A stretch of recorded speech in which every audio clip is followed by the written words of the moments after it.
everybody to This Is It podcast. My name is Devin. I'm here joined with Brad, and today we have somebody very special in the studio. That's right, give it up for Saraphina, the violinist. How we doing? I'm doing great. I'm here with DJ Elyx and Vanessa Viola. How you guys doing today? How's everybody? Great, amazing. Great, yeah. That's awesome. Thank you for sticking with me. I'm not even gonna pretend that we didn't do that. Yeah, we messed up. This is our third time, but you know what they say, third time's a charm. Oh, fourth time, probably. Yeah, it's fine.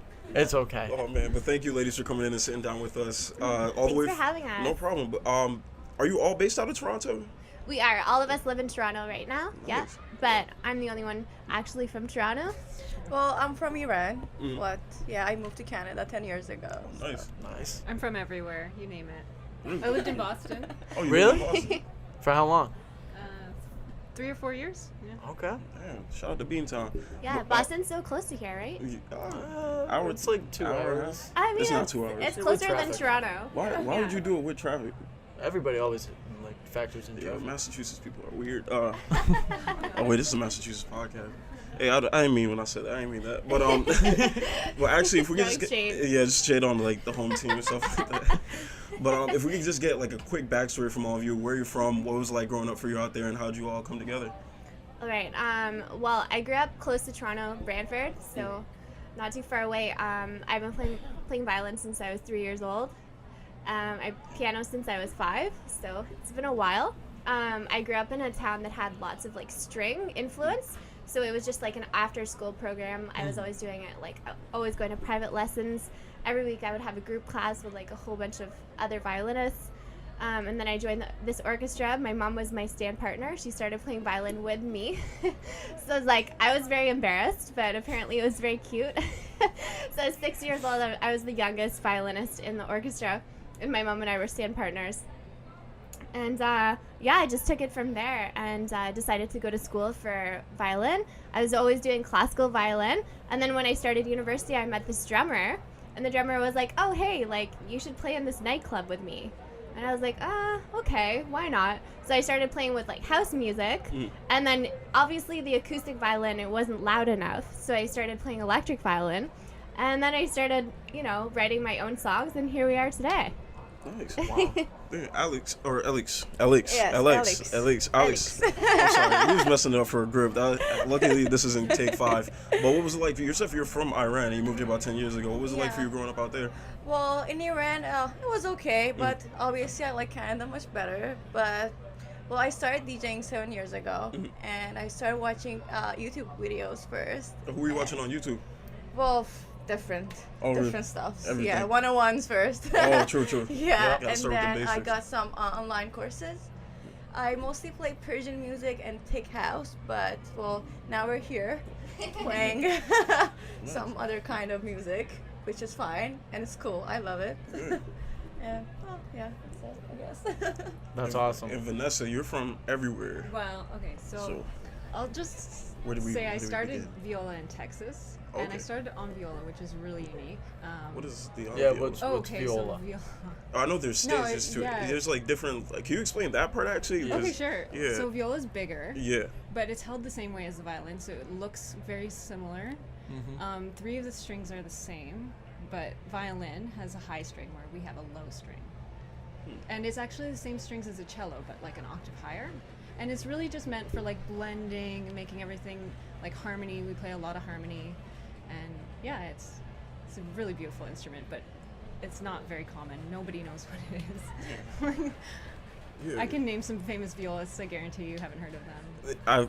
This will probably be a little bit out of my depth, but the way you're describing it, it seems like the viola is almost like the bass guitar of the violin, or what is that family called? It's not the violin The family. family, The yeah, it could be the bass String guitar. family, yeah. string family. It kind of plays that role. It's kind of like a bass guitarist, like you were just saying.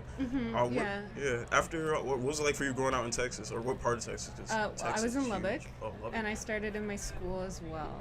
Wow. It was a string program, and yeah. That's pretty awesome. How old were you when you started doing I was it? 12. It was a 6th grade program. So. Shout out the 6th grade program. For real. And then I got into the electric because I was going to the Boston Conservatory. And when I was there, you can take electives at Berkeley. And so I was like, well, that's awesome. So I went and took some like rhythm and blues improvisation and like just like classes that you can do there. And then I met Sarah in Toronto, and it was like, I mean, I'm already trained for this. This is great. So let's get into that story about how you all just came together to create this group. What was the Sure. backstory with that one? well, why don't you? Elyx and I met at a Persian gig, playing, I think it was a Persian wedding or like a Persian party. And I was like, oh, cool, like a female DJ. Like, I always want to use, no offense, but I always want to use girls in my bands, right? Okay. I always want to travel with girls. It's just, you know, like if we have to share a room or something, it's all cool, you know. So, yeah, and we always tend to get along really well. So Elyx and I met that way, and Vanessa and I met at this. It's a church gig. Yeah, it was a church gig. It was a very was? unique, strange church experience. But we met there, and I was like, oh, that girl's pretty. Like, she could be part of my quartet. At the time, I was doing an electric string quartet, and I needed, like, a violist, because I already have, like, there's so many violinists, but there's not that many violists. So we need, like, 2 violins, viola, cello. And so I was like, oh, Vanessa's pretty. Like, I think she'll work. Like, so we'll just get her an electric viola. She's going to be fine. And she, like, eventually, it took a little bit of convincing, but eventually Vanessa, like, caved, and she was like, okay, fine, I'll help you guys out. So, yeah, here we are today. Vanessa, what was the apprehension for you? Because I know you come from that classical background. Like, Yeah, well, I think it was a lot about the makeup and the clothes and just like being judged by those classical people. They don't always understand. What we're trying to do is like bring our instruments to a crowd that maybe doesn't always see violin, because it's not a standard instrument in a band. So, but we want to bring them music that like everybody knows. Like Sarah always says, like people want to hear songs that they know. So that's why we play covers as well as our own. Especially on the internet, violin has been blowing up, especially doing remakes and like all that other stuff. So being in this category that you guys are, what does that do for your overall persona of the instrument that you guys play?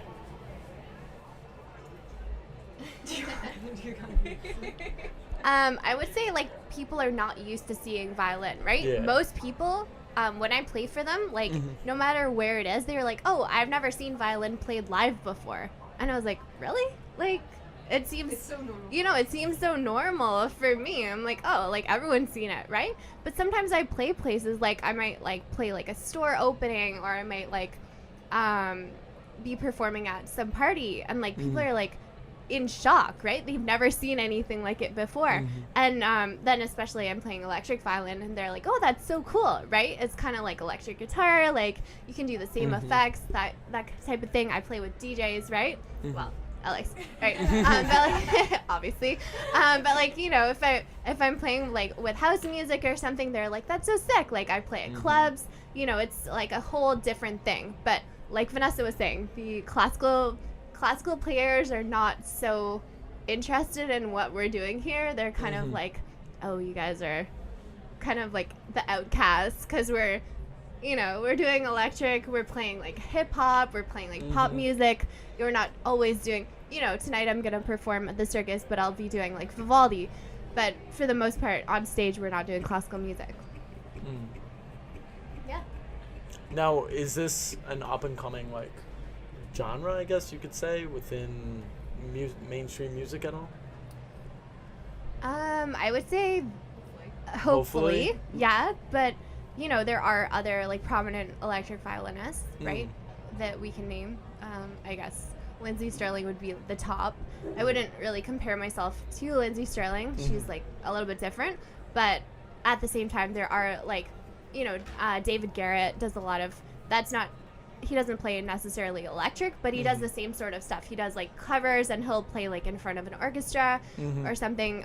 But it's the same kind of idea, right?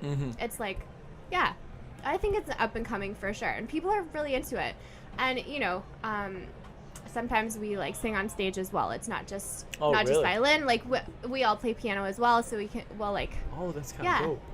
That's real cool. Yeah. What kind of demographic does your shows usually bring in? Because like you were just saying, it's not something too many people see. So who are the people that are interested in seeing this kind of performances? I would say like it depends on, well, we try to judge the crowd, right? But here we didn't know really what we were coming into. So I just said, let's do like all the new stuff. Like we did like Ariana Grande. So I would say like our demographic is usually like our age, right? Like young people. But if we're playing for, you know, the older generation, we'll do like more stuff like Journey. Like we did a couple of things like Journey, Coldplay, you know, that type of thing that like the older generation likes. Oh, it's crap. Yeah. Well, fast forward, like you were just saying, you didn't really know what you were getting when you got here. What has your experience been at the Big E? What was it like for you, if you had to describe it? I think we had an amazing time. Like we were not sure what to expect at all. Unfortunately, we didn't like have any country songs in our set, but like people kept asking us for country music or classical, and I'm like, classical you have to wait for the circus because I'm doing the classical there, but no country music except for, if you count like the Keith Urban Lil Nas song that we do at the end. That's like the only country song that we have. But you know, looking back, right, we should have added some country stuff in, but you know, we've had a great time. Everyone's so friendly. Everyone comes up to us after the show, they love it, like especially awesome. You know, it feels so good to have like you know, like little girls come up to us and have their mothers or fathers be like, oh, you guys are like such great role models. You know, often in bands you see like a lot of guys, and we're promoting like, you know, girl power, kind of like you can be anything you want to be type thing. That's real awesome. Yeah. That's real cool. Real quick before we let you guys get out of here, we only got 2 more questions for you. But I do want to say thank you for sitting down with us. Thanks for taking time out of you guys. No problem. Yeah, no problem. Where can everybody find each one of you on social media? Okay, so Instagram, it's at Saraphina Violin, Saraphina Violin. And you could just put saraphinaviolin.com, and you can go to either my Facebook, my Instagram. There's some videos on YouTube as well. Well, my Instagram is DJ Elyx, Elyx. So yeah, easy to find. Yeah. My Instagram is Vanessa Viola, but okay, so VANESSAH VIOLA. All right. Solid. All right, nice. Again, thank you, ladies, for coming through. And the last question, I actually want to get an answer from each one of you. Okay. What is your definition of success? Oh, that's a tough question. I love how all of them were like, oh. Mine is just happiness. For me, it's not about the money. I already feel like I am successful as long as I'm like happy doing what I love. And I haven't worked a day in my life, because when I was in, I think I was, grade 8. So I'd been playing for 2 years, and I told my mom, this is what I'm doing. I've tried to quit several times, but I am an addict for this. I cannot quit. So I've already made it. Nice. That's awesome. Well, as a Iranian woman, well, I'm the first Canadian female Persian, you know, thing in Canada. So we never had that kind of, like, in Persian girls. So I think I made it. Well, I need to go higher and higher, of course, but I'm happy for now, just for now. So I see myself as a successful female awesome. DJ. Yeah. That's awesome.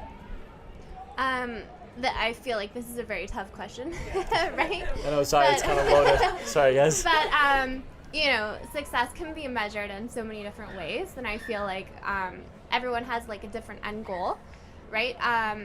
You know, I've performed in a lot of continents already, but I want to just continue doing more of that and, like, have, you know, create more songs, like, more content. You know, I have a bunch of music videos already, but I just feel like you can always do more and like keep creating. I think that's super important. And, you know, obviously being happy and loved, like feeling loved is like the most important thing as well. You know, just like being content with who you are, and like that is being successful, I think. I love it. Nice. I love it. Yo, thank you, ladies. Thank you again for coming through. Thank you so much. No problem. No problem. Thank you for bearing with us through all those takes. Everyone, thank you for watching this episode of This Is It podcast. Big thank you to our sponsors, J Souls Vintage. Make sure for all your vintage wear needs, head over on Instagram and hit up our guy Justin over at J Souls Vintage. Big thank you to the folks over at Mellowship Entertainment and of course the Big E. So again, as always, everyone, I'm Brad. I'm Devin. This is Saraphina Violin, and this is it.